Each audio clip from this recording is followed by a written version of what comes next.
Yo entro aquí, es como cuando uno llega y ve como un paisaje, no sé, algo muy poderoso se me produce.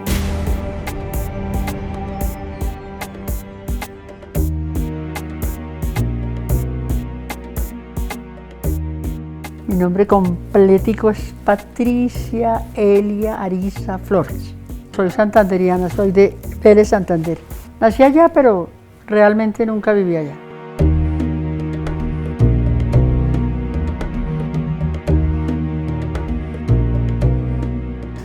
Patricia es una artista, es una creadora, es una mujer muy fuerte. Patricia es una mujer libertaria y una poeta, en el amplio sentido de la palabra poeta. Es una poeta en el teatro, en la literatura, en la vida, en la acción. Yo nací en 1945. Colombia era un país rural, aldeano, donde la mayoría de la gente vivía en el campo. A partir de ahí, entre el 48 al 60, la población se transforma. Además, la violencia, se funda la guerra, ¿no? Pues otra guerra, otra de las guerras que nos asisten.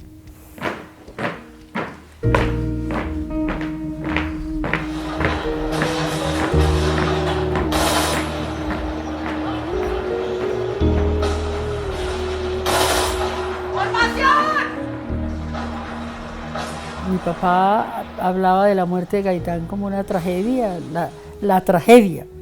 Él fue con mi hermano de los que salieron a la calle cuando mataron a Gaitán.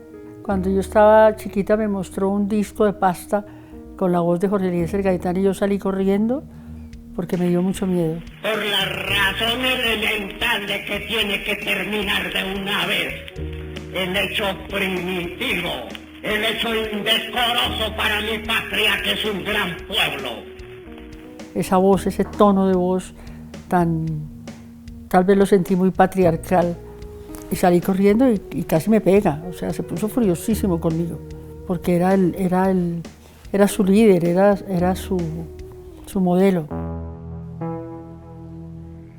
Mi papá era un pueblerino ilustrado, mi mamá una mujer muy de la casa, pero también muy misteriosa. Éramos 4 hermanos, 3 mujeres y un hombre. Yo soy la menor. Pues de mi mamá, que digamos he tenido una admiración grande por ella, quizás un poco tardía, pero la fuerza, las mujeres sacamos como esa capacidad de no dejar nada sin terminar. Y de mi papá tal vez como la sensibilidad, como el talento, porque era muy, muy lector. Mi papá no me puso a estudiar al comienzo porque él decía que él sabía enseñar y que él me podía enseñar todo de la vida. Y yo creo que sí me enseñó casi todo. Entonces me enseñó a leer, a escribir, a sumar, pues las cosas básicas. Entonces cuando me pusieron a estudiar, yo tenía como 9 años, me metieron a un kinder y yo ya sabía todo. Y entonces fue una relación muy, muy conflictiva. Me tuvieron que sacar y ahí intervinieron mis hermanos y me llevaron a un colegio privado y me recibieron en primero bachillerato. Un poco más tarde en el Eduardo Santos, la casa paterna y materna, digamos, donde viví como de los 3 años a los 15 que me fui de la casa.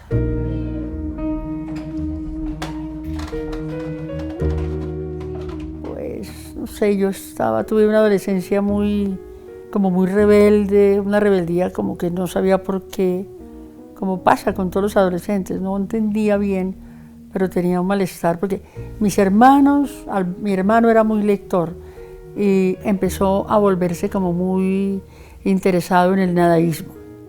Y había un periódico en El Espectador donde publicaban muchas cosas de Gonzalo Arango y él y mi hermana hablaban de Gonzalo mucho. Y a mí me dio mucha curiosidad también. Yo me volví nadaísta 100%. los nadaístas invadieron la ciudad como una peste, de los bares saxofónicos al silencio de los libros. Gonzalo Arango fue mi primer novio, yo lo llamé por teléfono y le dije, señor Gonzalo, yo lo quiero conocer a usted. Y entonces me dijo, claro. Y entonces nos encontramos por allá. Y claro, yo me quedé con Gonzalo y ahí pues empezó una historia de amor muy particular porque, o sea, lo que yo quería era como entrar a ese movimiento. Y entonces él se encontraba conmigo, era por allá como en la periferia de la ciudad, y él decía que él no me quería presentar a los nadaístas porque me perdía. Y una vez él no me cumplió una cita, y entonces, ¿qué hice yo? Me fui al Café Metropol, un café que quedaba en la calle Junín, y entonces yo entré ahí y ahí estaban todos los nadaístas, y ahí los conocí a todos, y ahí me enrolé total. Yo fui nadaísta así, pero 100%. El nadaísmo era como una performance ambulante, porque la gente lo ve solamente como la poesía, que sí era muy valiosa, porque digamos fueron los que más se destacaron, pero el nadaísmo era una rebeldía. Cuando salíamos en Medellín a las calles, había una secreta admiración y un odio muy profundo. Las mujeres nadaístas tuvieron una participación en el nadaísmo muy sensible, primero porque eran muy lindas, muy jóvenes, incluso eran ellas quienes nos defendían de los ataques de los alebrestados miembros del Opus Dei, cuando nos buscaban para darnos con cadenas de bicicletas o aporrearnos, y ellas con cascos de botellas quebradas nos defendían de esos atorrantes. Yo escribía, pero de manera muy vergonzante, porque también eran muy machistas, pero en ese momento yo no era feminista todavía, entonces eso me parecía como normal también. Entonces yo escribía, como me pasó con las monjas, igualito con los nadaístas, o sea, la poesía escondida, hasta hace relativamente poco.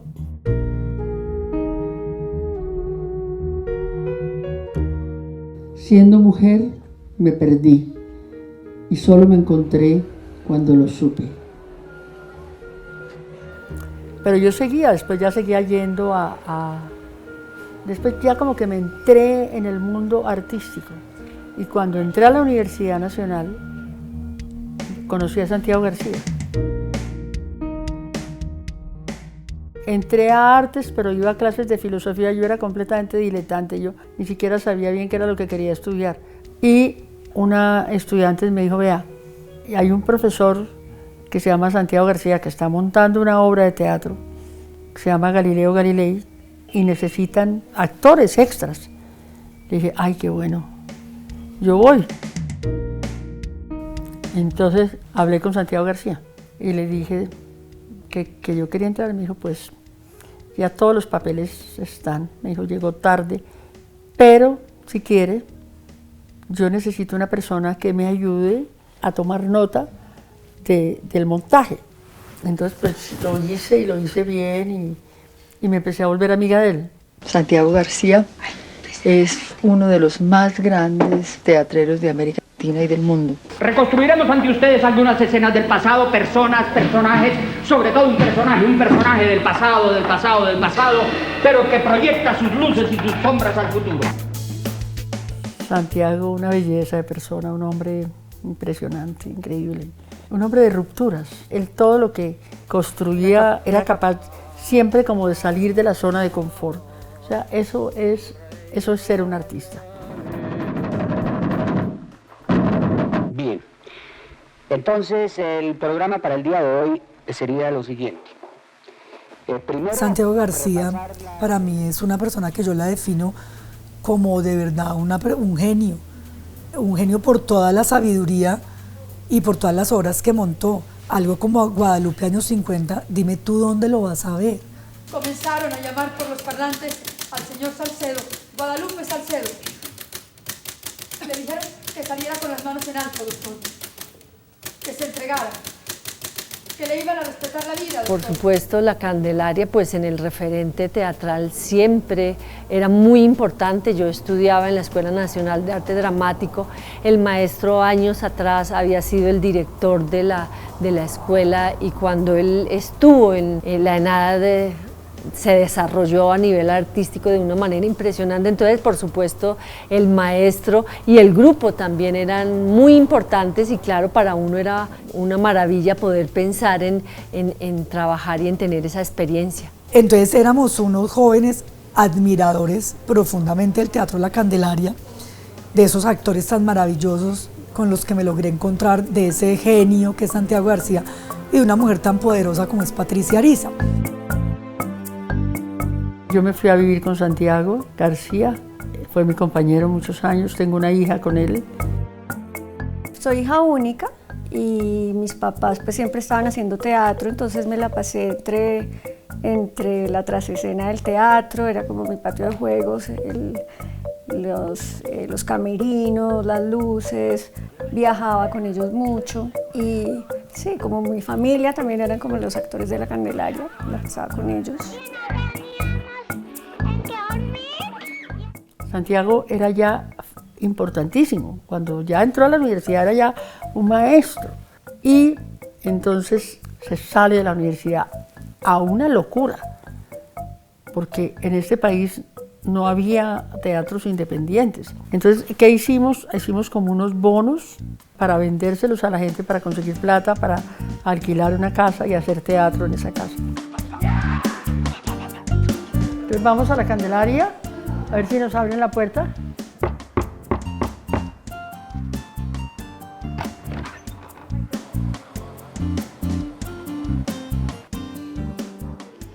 Podría entrar con los ojos vendados. Esta es la famosa Candelaria. Aquí estoy yo cuando empezamos en La Candelaria. Estábamos montando Guadalupe años 50. Estaba jovencita.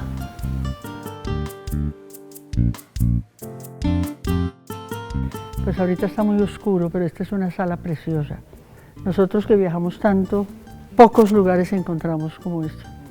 Esto era un potrero enorme cuando llegamos, lleno de maleza y todo, y mira en lo que se convirtió. Bueno, cuando La Candelaria nace, yo me encontraba en ese momento fuera del país, pero ya empezaba desde España a tener referencias de ese grupo.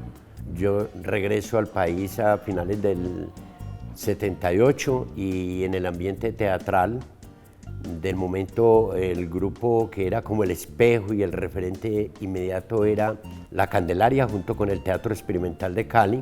Patricia era muy interesante porque ella, además de la labor aquí en La Candelaria, siempre proponiendo, era una manera impresionante, una persona incluso muchísimo más arriesgada que la gente, que los jóvenes en ese entonces.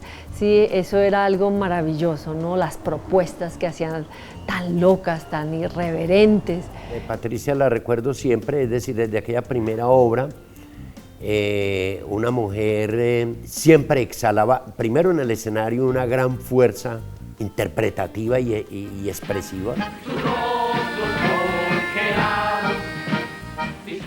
Yo creo que tenían la audacia de la creación, porque muchas de esas creaciones surgen en lo dramatúrgico, en lo actoral, surgen de ellos mismos, de sus necesidades, de sus angustias, de sus anhelos. Como que ninguna obra que leíamos nos satisfacía y decidimos hacer una obra nosotros. Y ahí descubrimos que se podía crear una obra entre todos. Descubrimos la creación colectiva. Y ella empieza a sacarle, a mostrarle todas las cosas de la cartera, coloretes, cositas, amuletos, que se vea que es medio bruja también, ¿no? Yo creo que el tema de la creación colectiva, que es uno de los estandartes que se han planteado desde el Teatro La Candelaria en el teatro colombiano, me parece que hace una manera de identificar lo que significa poner el teatro en función como de unos gestos sociales, de unos gestos colectivos. ¡La madre de la bruscas! ¿Qué le habéis hecho, gran canallas? Casi nada, casi nada. Con 2 estirones que se le dieron en el potro, empezó a cantar que ni en el coro de San Ignacio. Esa metodología de la creación colectiva siempre me ha parecido una metodología muy dialéctica, una forma de crear y una forma también de decantar el papel del actor respecto a la creación.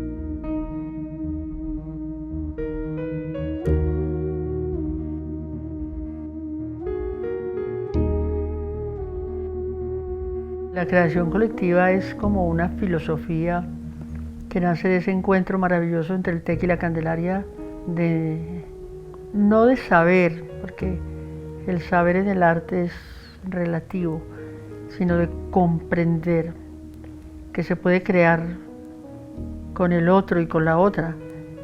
Es una metodología interesantísima, verdaderamente revolucionaria, porque transforma la jerarquía tradicional del teatro, donde hay un director o un productor que es el que manda, es el que decide, y de alguna manera los actores no son totalmente sujetos o sujetas de la escena. En cambio, en la creación colectiva eso es una revolución. La entidad grupo teatral se creó fue a la defensiva, para protegernos un poco de la represión que existía en ese momento. Había una represión policíaca contra el teatro, porque se considera de que el teatro decía mucho. ¡Es el monstruo rojo! ¡Culebra venenosa que quiere invadir con sus ideas las mentes sanas de nuestro pueblo! Eso sí fue como un florecimiento del teatro colombiano, porque de alguna manera cuando alguien lo hace como que se demuestra que se puede. Entonces la gente empezó a conseguir casas viejas, a hacer teatros. Casi todas las salas son casas viejas, que en el solar, en la parte de atrás se han construido galpones, teatros, y entonces ya pues conformamos un movimiento. Nosotros no estábamos solos y eso llegó a ser muy poderoso en Colombia. Se llamó el movimiento del Nuevo Teatro Colombiano. Pero como pasa en este país con todo, pues llegó la represión y fue muy duro. Patricia Ariza, representantes de la Candelaria y del TEC habían viajado a Florencia para realizar un encuentro con los grupos de teatro allá el 4 de enero. ¿Por qué se regresaron tan rápido? Pues nos tuvimos que regresar porque desde que llegamos al aeropuerto había un operativo militar impresionante, nos esculcaron, nos interrogaron.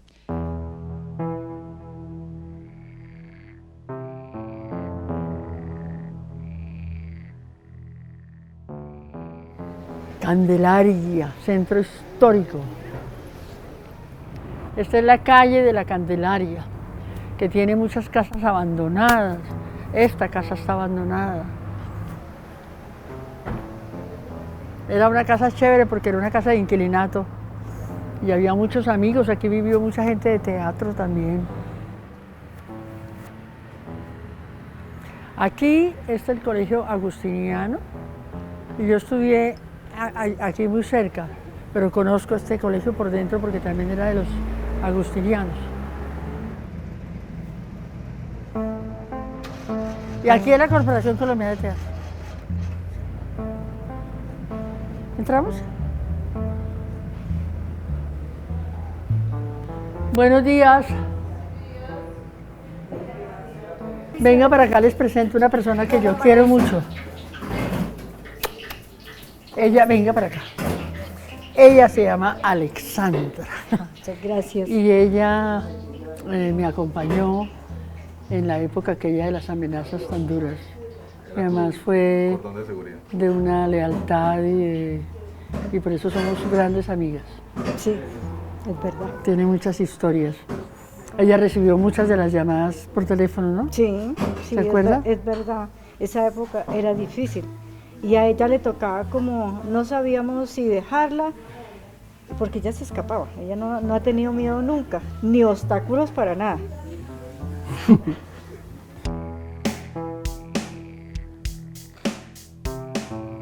Cuando yo estaba tan jovencita, el temor más grande era que nos tomaran un fin de semana, porque entonces nos tocaba quedarnos allá sábado y domingo. Y si era puente, peor. Después apareció el Estatuto de Seguridad, que al que cogieran en una manifestación o algo así, 6 meses, y a varios los cogieron. Aquí yo alcancé a conocer, se llamaba Servicio de Inteligencia Colombiano. Claro, esto era una mazmorra, era como el DAS de la época, se llamaba el SIC. Yo alcancé a estar detenida ahí a la vuelta, pero solamente 3 horas. Recordemos que el Estatuto de Seguridad, que fue un estatuto que elaboró el gobierno en el año 1979, tremendo, donde suspendía todas las garantías constitucionales.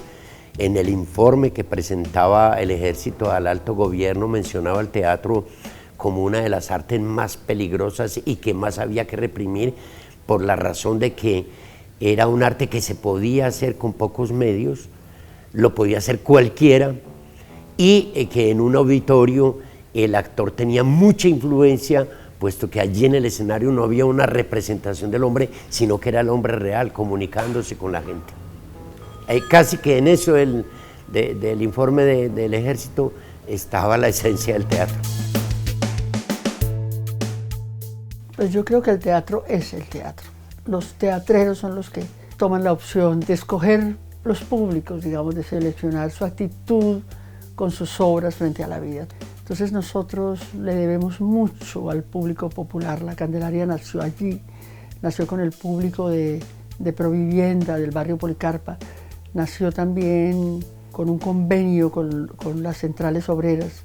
O sea, por primera vez en Colombia empezaron a ir obreros al teatro, a ir trabajadores, a ir la gente que no tenía ninguna posibilidad de acceder, porque nosotros fuimos a esos lugares. Era el año 1985 y estábamos todos ilusionados con el proceso de paz. El país entero estaba a la expectativa.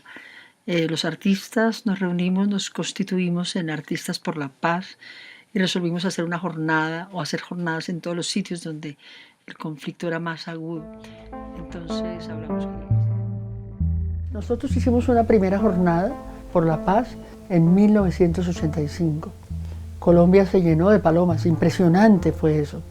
Y Belisario Betancur nos prestó un avión Hércules y llevamos 100 artistas al Caquetá y en esos artistas iba todo el mundo. Desde los artistas más de izquierda, intelectuales, Gloria Sea, bueno, todo el mundo estaba allí, obispos de todo. Y allí estuvimos pintando murales, haciendo teatro. Y era la época de la UP. Pues es que yo fui fundadora de la UP, era la encargada de cultura.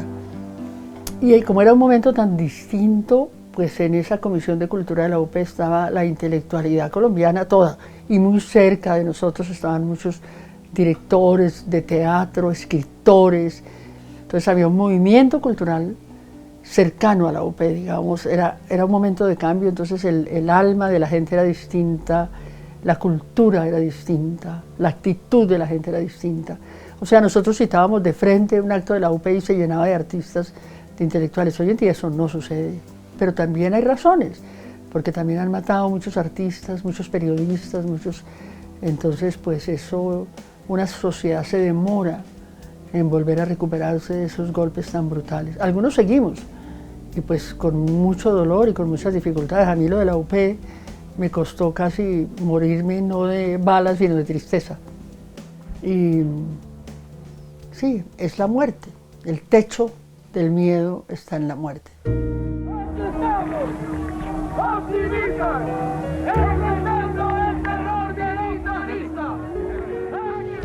Cuando se forma la UP es una ilusión. Nosotros estábamos muy jóvenes, entonces allí llegamos todos los que creemos que esta Colombia puede ser posible y puede estar en paz, ¿no? Y pues qué mejor con una posibilidad política de la cual nos pegamos muchos jóvenes ilusionando la paz de este país, con otro matiz, con una Colombia de colores. Mi bandera de UP ya está lista. Él es Jaime Pardo, Leonardo Posada, Bernardo Jaramillo, Mero contemporánea. Nelcy Hoyos, y esto es una carta que me envió mi amigo cuando se fue al exilio, porque pues lo estaban amenazando de muerte por ser de la Unión Patriótica. Ahorita vamos a presentar Antígona, Tribunal de Mujeres, una obra de creación colectiva, de donde estamos las mujeres de los falsos positivos, falsas judicializaciones y dos compañeras de Unión Patriótica, del genocidio contra la Unión Patriótica.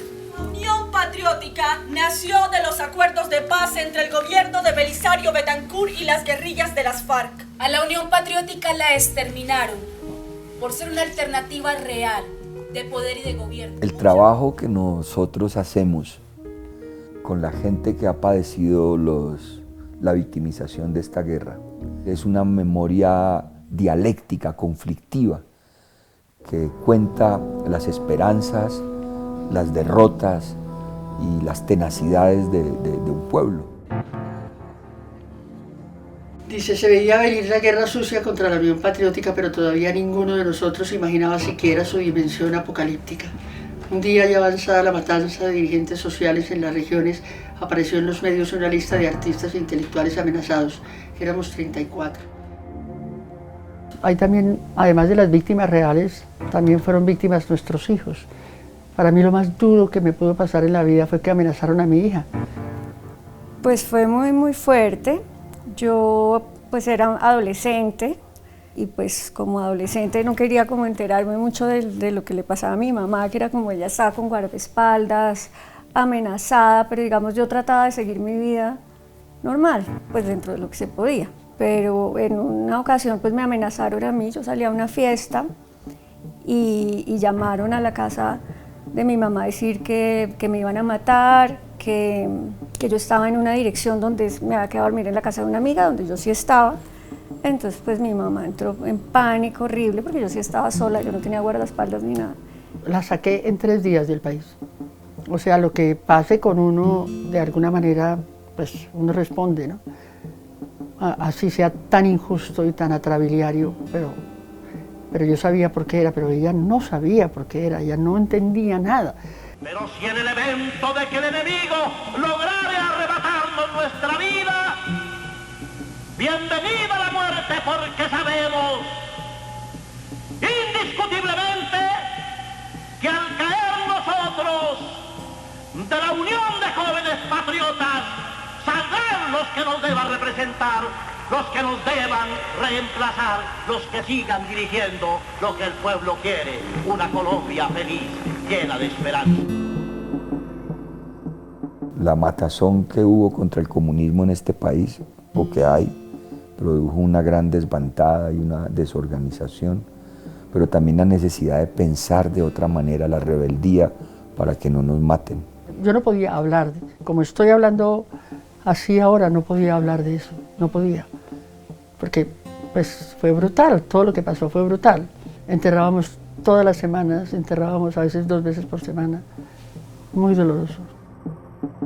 Después del genocidio de la Unión Patriótica, el país como que se recogió, como si fuera una esponja, porque eso produce terror, o sea, produce miedo, o sea, después de tantos muertos, pues uno yo quedé sumida en el dolor, quedé muy mal, psicológicamente muy mal.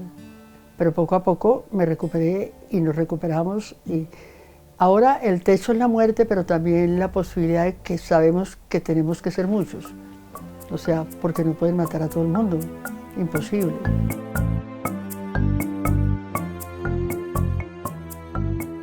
Pues yo pienso que ella siempre se está reinventando y siempre pues le pasan cosas fuertes y sobre todo ese momento tan duro, pero yo creo que todo ese dolor y precisamente un artista lo transforma, entonces yo pienso que esa también es como su mérito, como que todo ese dolor y todo lo logra transformar en arte. Mario Castro, asesinado por pensar diferente. Presente, presente, presente. A mí me sacaron de la depresión, no me sacó un psiquiatra, ni un psicólogo, ni los compañeros, ni nada. Me sacaron los ñeros de la calle porque llegaron al teatro un día a mí la llegada de ellos me produjo pánico. Llegaron con cobija y todo. Yo inmediatamente los vi, hice como una seña para que trajeran ayuda, porque aquí me van a atracar. Y entonces, en la puerta de la oficina, les dije, ¿qué quieren? Y me dijeron, nosotros queremos hacer teatro con usted. Primero me sentí tan ridícula. Me di cuenta que estaba llena de prejuicios también. Y yo les dije, ¿cuándo empezamos?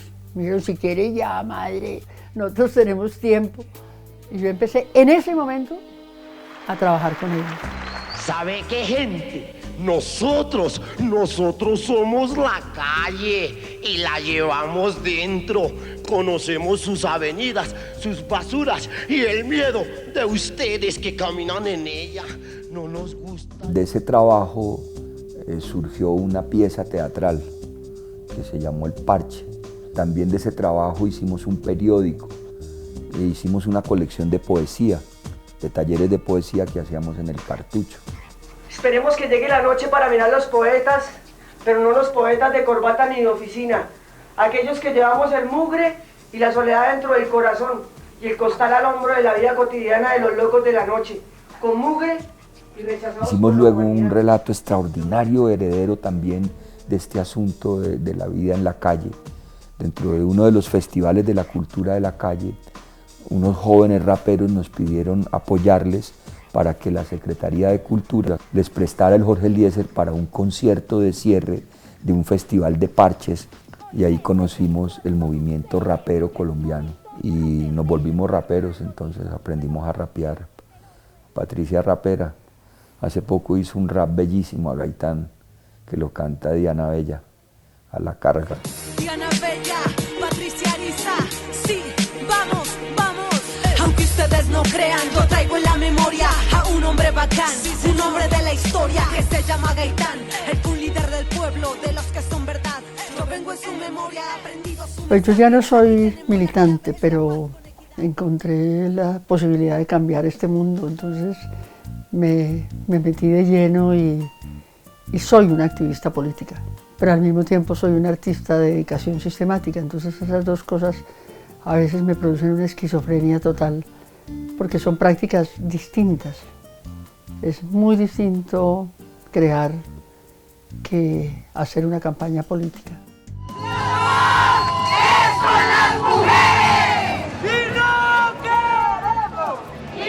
Patricia tiene esa potencia, puede combinar, articular y poner a funcionar esos roles, son roles distintos, es el rol de artista con el rol de la militancia política, y entonces hace y trabaja de manera incansable, obsesiva, porque los partidos políticos y los dirigentes políticos se interesen por el arte, les importa el arte, vean en el arte una dimensión transformadora de la sociedad. Mi sueño en la tierra, de este país que yo amo.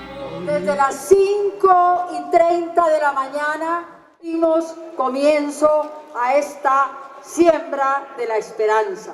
Hemos logrado poner en esta gran mole de piedra y de cemento la naturaleza viva de Colombia.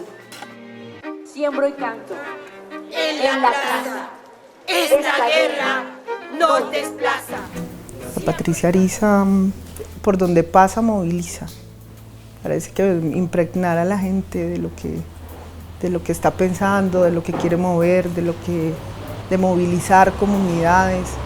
Una de las cosas más maravillosas de Patricia es que ella se propone algo y uno a veces dice, eso es imposible, Patricia, eso no se puede hacer, y ella dice, no, eso se puede hacer. Y se hace. La mitad de las personas que trabajan en la obra son víctimas del desplazamiento forzado. Y la otra mitad son artistas, en su mayoría de dedicación sistemática al arte. Ella es muy buena para romper protocolos y romper todas las cosas lineales. Para Patricia no existen son las derivas todo el tiempo. A mí eso me encanta de Patricia. Patricia le encanta la calle y Patricia le gusta habitar allí donde nos vean, no a nosotras sino a los demás. Y Patricia nos ha llevado a la calle a hacer performance, manuelas en la calle, en la Plaza de Bolívar, con 300 mujeres.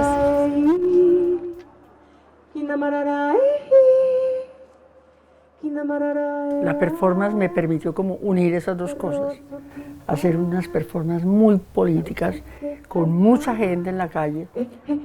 Hay uno que me encanta, que es de Manuela Sáenz. Para mí es un personaje que amo mucho. En un 8 de marzo fue, que es el Día Internacional de las Mujeres, fuimos con 8.000 mujeres, yo mandé construir una Manuela Sáenz del tamaño de Simón Bolívar y pusimos un pedestal igual al de Simón Bolívar. La llevamos a la plaza, la pusimos al lado de Simón y la dejamos ahí. Por aquí debe estar la foto de Manuela, yo la vi. Mira, aquí está, la única que hay de la Manuela en la Plaza de Bolívar. Entonces, sucedieron dos cosas muy importantes. Una, que la policía al tercer día se la llevó. Y había una gente de un noticiero de RCN y filmaron. Entonces se la llevaron y la estatua la metieron en una radiopatrulla. Y como no cabía porque tenía una falda muy ancha, entonces la cogieron a golpes. Miren a Manuela, sin un brazo y sin la falda. Oye, ¿cuándo la traen? El martes llega. Y el pedestal no lo devolvieron. La Manuela no la devolvieron y mañana o pasado mañana va a estar instalada en el techo de la corporación. Le mandamos reponer el brazo. Eso hace mucho tiempo, eso fue como en el 2008, creo. Llegó la pola. Claro, llegó la pola. Y hay que sacar la bandera. Llegó la pola, ¿se acuerdan que estuvo en la pola? Manuela Sáenz. Eras como una tigra herida. Te imagino abotonándote la casaca de franela sobre los encajes de seda. Te sueño a caballo secándote las lágrimas y te veo encerrada pintándote un bigote en el espejo roto para que te aceptaran como soldado raso. Eras frágil y tal vez por eso te enrolaste. Te escribo a más de 2 siglos de distancia para pedirte el sable. Quisiera que volvieras a cantar en francés los versos de amor en la ventana y que fusilaras de nuevo a los muñecos imaginando que lo podías hacer con los traidores. Te veo bebiendo chicha con la soldadesca y me conduelo de ti, Manuela Sáenz, pero sobre todo de mí, porque este lugar del mundo donde nací y me crié sigue siendo el más traicionado de la historia.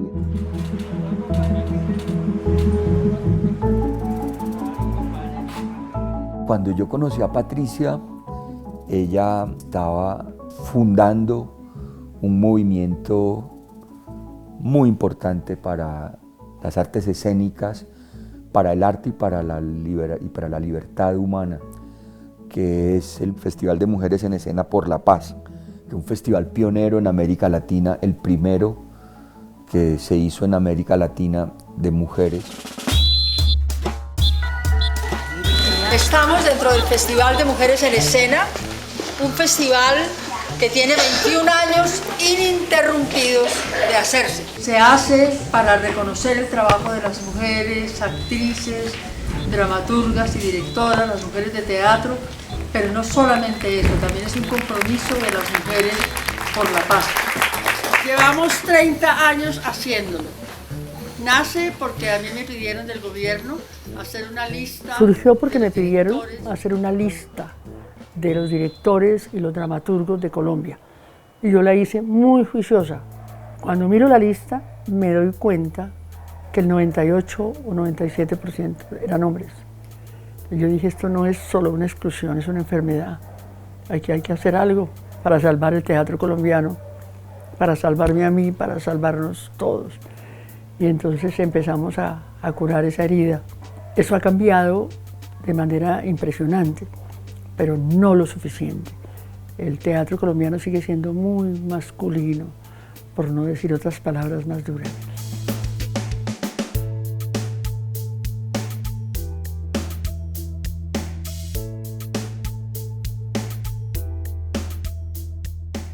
Yo siento que Patricia con el Festival de Mujeres permitió precisamente visibilizar el papel de la mujer en las artes, no solamente en el teatro.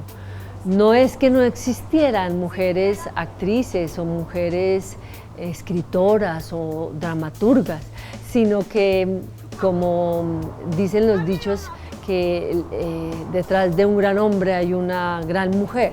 Entonces lo que Patricia siempre trató y ha tratado y sigue tratando, que es lo más hermoso, es que en el Festival de Mujeres precisamente la mujer no estuviera atrás del hombre, sino al lado del hombre, como debe ser. Alguien como Patricia Ariza, digamos, ha dejado un legado muy grande con las mujeres, con todas las cosas, con todos los festivales que ella hace, empoderándolas, dirigiendo, digamos, temas de las mujeres. Es una mujer a la cual yo respeto y a la cual admiro por todo ese empoderamiento que tiene y por todo lo que hace. Nuestra presencia era un acto político y nuestro andar en las calles un acontecimiento poético. Patricia Ariza de verdad ha sido la insignia por su valentía, por todo lo que ha soportado de amenazas, persecuciones y sobre todo por haber mantenido ese teatro con esa calidad inmensa con que se ha distinguido en el panorama teatral nacional. Lo maravilloso de que Patricia sea una mujer que no termina en el escenario. Yo creo que ella sigue, ha hecho de su vida una militancia, ha sido una mujer guapa, guerrera, y creo que no se ha limitado a interpretar papeles en un escenario, sino que ha tomado el mundo entero por un teatro. Y desde ese punto de vista se le apunta a todas las causas y aquellas causas que representan progreso para el ser humano. Siempre digo, a mí me encantaría que en Colombia no hubiera una sola Patricia. Qué bueno que en Colombia hubieran 50 Patricias, 100, 1000, millones de Patricias. Y tengo la plena certeza, cuando digo eso, no lo digo como una frase vacía de contenido, sino que lo digo con la plena convicción y certeza. Si este país tuviera 1 millón de Patricias, este país hoy sería otro. Sería un país avanzando de una manera muy fuerte en la construcción de una sociedad nueva.